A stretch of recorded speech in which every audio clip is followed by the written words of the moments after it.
Hola, mi nombre es Daniela y soy alumna de la carrera de Psicología, modalidad semipresencial, y junto a Alejandra y Mauricio vamos a exponer la creación del póster científico titulado Alteraciones observadas en el grosor cortical en pacientes diagnosticados con TDA, una revisión bibliográfica. Y posteriormente daremos respuesta a las preguntas planteadas en el marco del trabajo final de la asignatura de Psicobiología.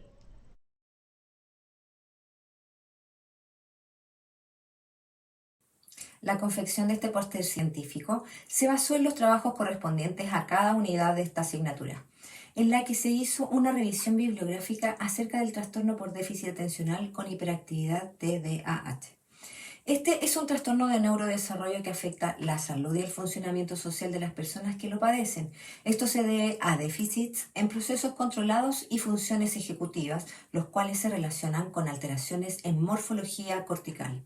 Estudios de neuroimagen y postmortem han evidenciado diferencias sutiles en la densidad neuronal, arborización dendrítica y un grosor cortical más bajo en pacientes con TDAH, particularmente en regiones temporales. Además, se han reportado diferencias en volúmenes del hipocampo y asimetría cerebral aberrante como marcadores neuroanatómicos del TDAH. El estudio de las alteraciones en el grosor cortical y su relación con estructuras subcorticales en el TDAH contribuyen a comprender sus sustratos neurobiológicos y diferenciarlos de otros trastornos del neurodesarrollo como el trastorno del espectro autista y el trastorno obsesivo-compulsivo. Hasta el 2020 no se habían realizado comparaciones estructurales entre estos trastornos. Los objetivos de esta revisión bibliográfica es analizar la información encontrada que demuestra la escasa comparación entre diferencias estructurales, específicamente en el grosor cortical de los trastornos del neurodesarrollo. No obstante, hasta el 2020, el estudio de esta estructura cerebral y sus diferencias presentadas no habían sido comparadas con otros trastornos, por lo que el objetivo de este trabajo también se centra entonces en una revisión de los escasos trabajos realizados en este marco de investigación. Para localizar, evaluar y seleccionar los estudios, se llevó a cabo una revisión bibliográfica narrativa en el mes de septiembre del año en curso, en el banco de bases de datos de PubMed con los siguientes términos: Cortical Thickness. La revisión se realizó acotando la búsqueda a los artículos de investigación publicados en los últimos 5 años. Los artículos seleccionados fueron los que tuvieron los términos expuestos tanto en su título como en el resumen o palabras claves, y solo se incluyeron los textos que estuvieran en estado final de publicación con acceso a texto completo. Identificados los artículos, se utiliza el gestor de referencia Zotero, donde no se encuentran duplicidad en los textos. De los 20 artículos, se realizó un muestreo por conveniencia con el objetivo de seleccionar aquellas publicaciones afines al objetivo de la revisión. Se procedió en primer lugar a la exclusión por calidad de archivo, es decir, si éste estaba abierto o restringido. Se continúa con la lectura de los títulos considerando aquellos que trataran específicamente sobre el TDA y el grosor cortical. Se excluyeron los artículos que hacían referencia a demás trastornos psiquiátricos, exceptuando los que hacían una comparación entre el TDA, el trastorno de espectro autista y el trastorno obsesivo compulsivo. Luego se hizo una exclusión por lectura del resumen, descartando artículos que investigaban medicamentos estimulantes para el tratamiento del TDA, análisis internacionales comparativos y estudios relacionados a la actividad física e índice de masa corporal. Se examinaron además los datos generales de 5 artículos seleccionados, leyendo el resumen y el desarrollo, y se seleccionan los textos que tienen más coherencia con los objetivos de esta investigación. Y se prioriza los documentos más altamente citados en nuestra revisión. Y así como podemos ver en la tabla de resultados, el primer estudio correspondiente al Comité de Reacción para el Grupo de Trabajo Enigma analiza la histología virtual del grosor cortical en 6 trastornos psiquiátricos. Entre ellos tenemos el TDAH, el TEA, el trastorno bipolar, el trastorno depresivo mayor, el trastorno obsesivo compulsivo y por último la esquizofrenia. A través del uso de resonancia magnética se identificaron patrones compartidos de alteraciones en el grosor cortical, la reducción del grosor involucradas en la atención, memoria y regulación emocional, la correlación entre la gravedad de los síntomas y la alteración del grosor cortical, y por último se encontraron diferencias en el grosor cortical entre los trastornos, sugiriendo una neurobiología específica por cada trastorno. En conclusión, el estudio sugiere que existe una neurobiología compartida entre los trastornos psiquiátricos, lo que puede ayudar a desarrollar tratamientos más efectivos y personalizados. El siguiente artículo, Su et al. 2023, examina las diferencias estructurales cerebrales en pacientes con TDAH sin tratamiento con estimulantes, con y sin antecedentes familiares de trastorno bipolar, a través de entrevistas familiares estructuradas por el DSM-5, entrevistas familiares para estudios genéticos y una variedad de medición de escalas. Entre los resultados se encontraron diferencias significativas en el volumen de materia gris, en áreas corticales como también subcorticales. En cuanto a los pacientes con TDAH y antecedentes familiares de trastorno bipolar, mostraron reducción del volumen en la corteza prefrontal y en el hipocampo, aumento del volumen en la amígdala y el núcleo de accumbens. Pacientes con TDAH sin antecedentes familiares de trastorno bipolar mostraron reducción del volumen en la corteza parietal y putamen. El estudio concluye y sugiere que los pacientes con TDAH y antecedentes familiares de trastorno bipolar tienen patrones de alteraciones cerebrales distintos a los que puede ayudar a entender mejor la relación entre ellos. En Yu et al. 2024 se examinan las alteraciones del grosor cortical en jóvenes con TEA y TDAH. En él se encontraron alteraciones comunes en el grosor cortical en áreas involucradas en la atención. El TEA se asoció con reducciones de grosor cortical en áreas involucradas en la socialización y en la comunicación. El TDAH se asoció con reducciones de grosor cortical en áreas involucradas en la atención y control inhibitorio. Y por último, se identificaron patrones distintos de alteraciones del grosor cortical entre TEA y TDAH. Por lo tanto, el estudio sugiere que aunque existen alteraciones comunes en el grosor cortical entre TEA y TDAH, también hay patrones distintos que pueden ayudar a entender mejor la neurobiología subyacente de cada trastorno. En Bodhow et al. 2020 se analizaron a través de resonancias magnéticas diferencias en estructuras cerebrales entre pacientes con TDAH, TEA y TOC. Se evaluaron en total 2.364 participantes mediante resonancia magnética, y los resultados muestran patrones específicos de alteraciones en volumen subcortical. En este caso podemos ver reducción en TDAH, en el núcleo caudado y putamen, aumento en TEA, en el hipocampo y la amígdala, y en la reducción en TOC, en el núcleo de accumbens.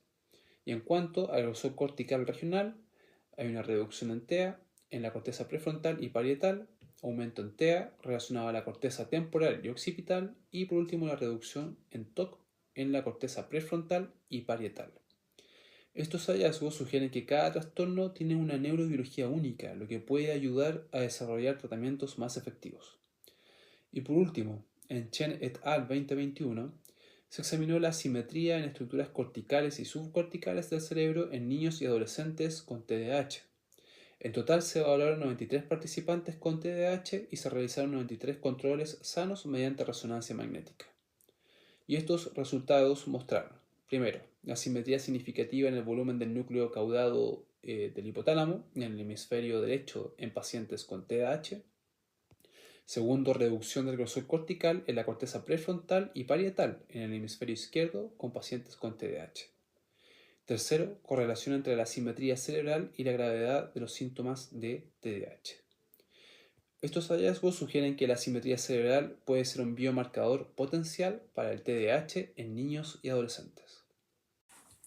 Esta revisión bibliográfica ha permitido analizar la escasa comparación entre las diferencias estructurales específicamente en el grosor cortical de los trastornos del neurodesarrollo como el TDAH, el TEA y el TOC. Los principales hallazgos indican que los adultos con TEA presentan cortezas más gruesas en varias regiones frontales en comparación con aquellos con TOC o TDAH. Esto sugiere que los procesos neurobiológicos compartidos entre estos trastornos se asocian de manera diferencial con el espesor cortical. Además, se han reportado diferencias en volúmenes del hipocampo y asimetría cerebral aberrante como marcadores neuroanatómicos específicos del TDAH. Estos hallazgos respaldan la importancia de continuar investigando las alteraciones estructurales en esta población. La comprensión de estas diferencias en el grosor cortical y su relación con estructuras subcorticales contribuye a diferenciar el TDAH de otros trastornos del neurodesarrollo como el TEA y el TOC. Esto es relevante dado que hasta el 2020, como lo habíamos dicho anteriormente, no se habían realizado estas comparaciones estructurales.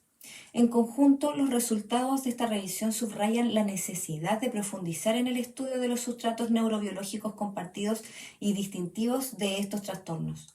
Esto podría mejorar los procesos de diagnóstico y tratamiento de los pacientes.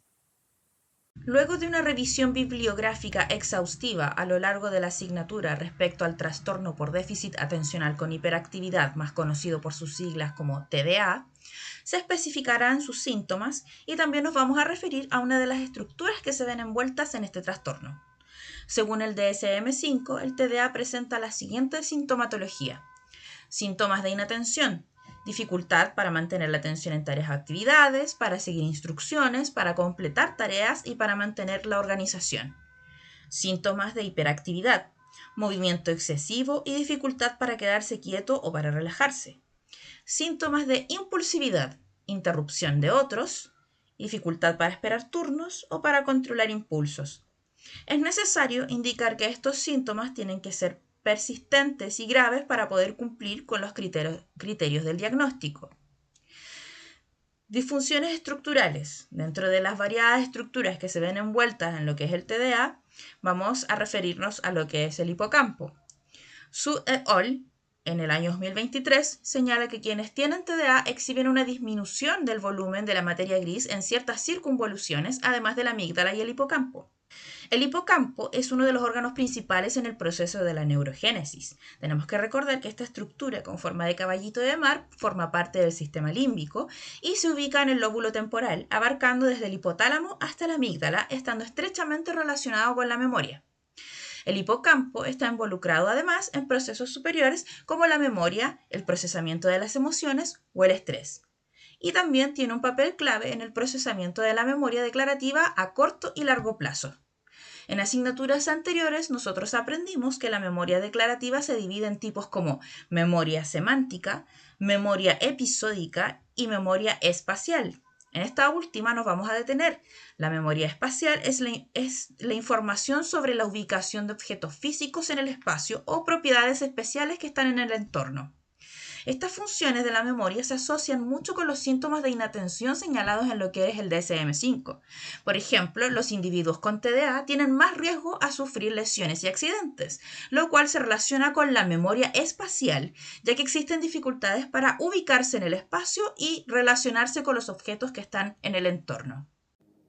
Y así relatan entre los textos escogidos sobre un primer episodio de TDAH, muy similar a lo que ocurre en un trastorno de tipo psicótico como el trastorno afectivo bipolar. Existen estudios de neuroimagen que han detectado una disminución en la expresión de proteínas asociadas al crecimiento del hipocampo, así como una reducción en su volumen y cambios de la amígdala, generando la presencia de variados síntomas entre los que se destaca la disminución de la capacidad para pensar o concentrarse. Y esto es citado por Vargas, Leal y Zamora en el 2020. También es importante señalar que el TAP suele presentar comorbilidades con otras patologías como el TDAH, ya que ambos trastornos se caracterizan por ser de curso crónico, persistiendo hasta la edad adulta. En ambos existe el deterioro en el funcionamiento neurocognitivo, afectando la vida académica, laboral y las relaciones interpersonales. Lo anteriormente señalado se debe a que existen 3 polimorfismos en un nucleótido de los cromosomas 10 y 3 asociados con el TAB o TAB. También el TDAH y otros trastornos como el de espectro autista y la depresión unipolar. Esto también es citado por Vargas, Leal y Zamora en el año 2020. Adelante, Alejandra. El tratamiento del TDAH es posible. Lo primero que se recomienda es realizar un diagnóstico y evaluación integral del paciente. Esto implica hacer una historia clínica muy detallada, indagando sobre los síntomas que ha presentado el paciente desde su infancia. Esto es necesario para entender cómo han evolucionado estos síntomas a lo largo de su vida. Además de esta evaluación exhaustiva, también es importante realizar una exploración física y neurológica, completa por supuesto, para descartar cualquier otra condición médica que pueda estar detrás de los síntomas.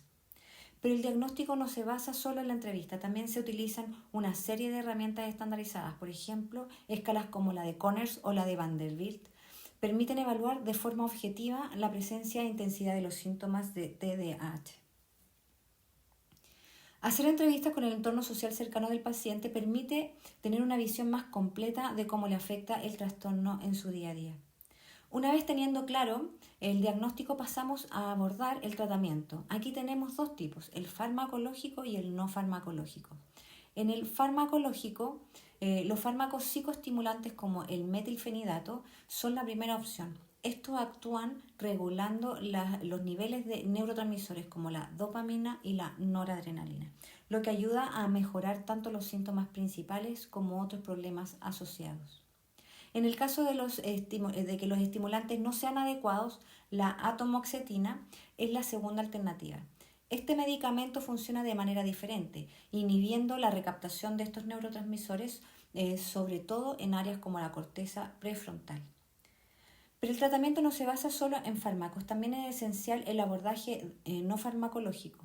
Aquí entran en juego la psicoeducación, la terapia conductual y el apoyo académico con entrenamiento neuropsicológico y adaptaciones en el entorno escolar o laboral. Tal como menciona Moreno y otros 2017, el tratamiento del TDAH requiere de un enfoque integral, multidisciplinar, donde el médico de atención primaria juega un papel importantísimo en el manejo inicial de estos pacientes. Combinando todas estas intervenciones se puede lograr una rehabilitación y mejora en el funcionamiento global de las personas con TDAH. De esta manera damos por finalizada nuestra presentación. Por su atención, muchas gracias.